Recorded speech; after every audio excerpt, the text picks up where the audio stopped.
Good morning আমি Mithu welcome to my channel. তো সকাল থেকে ভিডিওটা স্টার্ট করে দিচ্ছি। সকালবেলায় বিছনাটা তুলে নিলাম, বিছনাটা তুলে পরিষ্কার করে দিলাম। এবার নিচটাও আমার ঝাড় দেওয়া হয়ে গেছে। তো পুরোটাই জানলা ঠাল্লাগুলো সব খুলে দিলাম যাতে আলো বাতাস ঢোকে। রাস্তার দিকে জানলাটা ঠিক খোলা হয় না, কারণ বোঝো থাকে, এর জন্য আমি খুলি না। তো তারপরে আমি এই দিকটা আর কি শোকেসের ওপরটা আমি পুরোটা গুছিয়ে নিলাম, নাহলে পুরো এলোমেলো হয়ে গেছিলো জায়গাটা। এর জন্য আমি পুরো গুছিয়ে নিয়েছি, কারণ ধর এখান থেকে অনেক জিনিস নেওয়া হয়, এটা ওটা ধরা হয়। তো এর জন্য আমি এক সাইড করে গুছিয়ে নিলাম, ফোনগুলোকে সব এক সাইড করে রাখলাম, আয়নাটা রাখলাম। তো এরকমভাবে আমি গুছিয়ে নিলাম। গুছিয়ে টুছিয়ে নিয়ে এবার আমি স্নান করতে চলে যাব। তো আজকে সকাল সকাল স্নান করে নেব। এখানে জামা বার করে নিলাম, যেহেতু আজকে শনিবার ছিল, শনিবার না হলে শুক্রবার ছিল। আমি বোঝোর জন্য একটা মানসিক করেছিলাম, তো মানে ঘরেই দেবো আর কি ঠাকুর পুজো। এর জন্যই আমি পুজো দেওয়ার জন্য আমি আর কি সব কিছু রেডি টেডি করে নিয়ে তারপরে আমি পুজো দিয়েছি। আর এখানে আমার ঠাকুর পুজো দেওয়া হয়ে গেছিলো, দেখতেই পাচ্ছ কপালে চন্দনের ফোঁটা। তো আমি মানে কি যখন আর কি ঠাকুরকে খেতে দিয়েছি, তো তখন আমি দরজাটা দিয়ে দিয়েছিলাম। তো দিয়ে আমি বাইরে দাঁড়িয়েছিলাম, তো যেটা সবাই করে সেইটাই করেছি। আর ওখানে আমার মা তারা। তো চলো এবার ভেতরে ঢোকা যাক। এখানে হচ্ছে ঠাকুরকে আমি দিয়েছি 10 রকমের মিষ্টি। এটাই আমি ঠাকুরকে আর কি নিবেদন করব বলেছিলাম। তো আমি করেছি। আমার বোঝোর খুব শরীর খারাপ ছিল, এর জন্যই আমি ঠাকুরকে বলেছিলাম যদিও শরীরটা ভালো হয়ে যায় তাহলে আমি তোমাকে এরকম দেব। তো এর জন্যই আমি ঠাকুরকে দিয়েছি। আর এমনি তো ঠাকুরকে দিই যখন যেরকম পারি।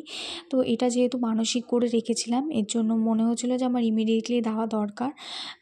মানসিক ফেলে রাখতে নেই, যে কোনো ঠাকুরেরই মানসিক কোনো দিন ফেলে রাখতে নেই।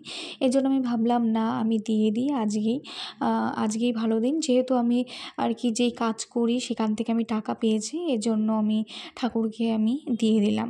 এবার আমি ঠাকুরের নাম নিয়ে নেব। তো আমি এখানে বসে বসে ঠাকুরের নাম নিচ্ছিলাম। তো ঠাকুরের নাম 108 বার নিয়েছি, যেটা আমি প্রতিদিন নিয়ে থাকি 2জন ঠাকুরের নাম।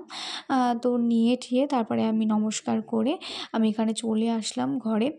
আর হয়তো আমাকে খুবই রোগা লাগছে, হ্যাঁ আমি অনেকটাই রোগা, কিন্তু কী করবো বলো, এত টেনশান, কিছু করার নেই। রোগা মোটা, আগে আমি বিশাল মোটা ছিলাম, মানে বিশাল মোটা আর কি। এখন রোগা বলে আমার কোনো ওই নেই, আক্ষেপ নেই যে আমি রোগা হয়ে গেছি, এসব আমার কোনো আক্ষেপ নেই। বলে না যে গায়ে হাড় থাকলে মাংস ঠিক হবে, তো এটাই যখন হওয়া তখন ঠিক হবে। তো এখানে মা আজকে রান্না করেছিল ডালের বড়া ঝোল আর হচ্ছে ডালের বড়া। তো এত টেস্ট হয়েছে ডালের বড়ার ঝোলটা, মানে কি বলবো। তারপরে ভাত খেয়ে নিয়েছিলাম ঠাকুর দিয়ে কিছুক্ষণ পর, যেহেতু আমি স্নান করার 2 ঘন্টা পর আমি ভাত খাই, এর জন্য আমার একটুখানি দেরি হয় আর কি।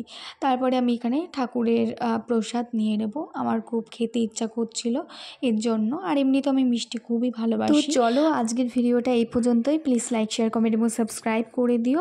আর সঙ্গে থেকো, পাশে থেকো, চ্যানেলটা সাবস্ক্রাইব করে দিও যদি ভিডিওটা ভালো থাকে। তো আজকে খুব ছোটোই ভিডিও হচ্ছে, আমি না মানে কি বলো তো, ভিডিও করতে পারছি না বড় ভিডিও, যেহেতু আমার পড়ার একটা মানে চাপ চলছে, কাজের চাপ চলছে, যেহেতু দুর্গাপুজোর সামনে চলে আসলো, এর জন্য আমি পাচ্ছি না। তো লাইক, শেয়ার, কমেন্ট এবং সাবস্ক্রাইব করে দিও। Bye bye, good night.